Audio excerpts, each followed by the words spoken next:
Sosok 3 prajurit TNI gugur saat evakuasi warga korban banjir longsor di Padang Panjang. 3 prajurit TNI AD gugur setelah menjadi korban bencana susulan saat membantu evakuasi warga terdampak banjir dan longsor di Jembatan Kembar Silaing Bawah, Padang Panjang, Sumatera Barat. Dalam proses pencarian yang terus dilakukan, 2 korban yakni Serda Robi dan Prada Denny Marpawung ditemukan dalam kondisi meninggal dunia. Sementara itu, 1 korban lainnya yakni Pelda Yudi Gusnadi masih hilang dan pencarian terus dilanjutkan.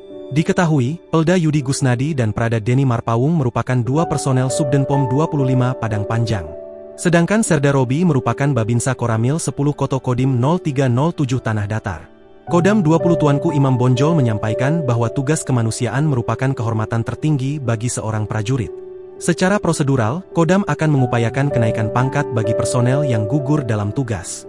Sementara itu, melansir portal TNI Angkatan Darat, menuliskan jika longsor susulan terjadi dan menimpa para petugas yang berada di lokasi pada pukul 10 waktu Indonesia Barat. Mereka adalah prajurit terbaik yang gugur saat menjalankan tugas pengabdian kepada bangsa dan negara, khususnya di wilayah Sumbar yang kita cintai. Mari kita berdoa bersama agar bencana ini segera berakhir, ujar Kapendam 20 TIB Letkol Kavaleri Taufik. Hingga saat ini, tim gabungan yang terdiri dari TNI, Polri, BPBD, Basarnas, relawan, dan pemerintah daerah terus mencari personel TNI yang masih hilang, serta melakukan pembersihan material longsor untuk membuka kembali akses yang tertutup. Upaya dilakukan dengan mengutamakan keselamatan personel, mengingat kondisi tanah yang masih labil.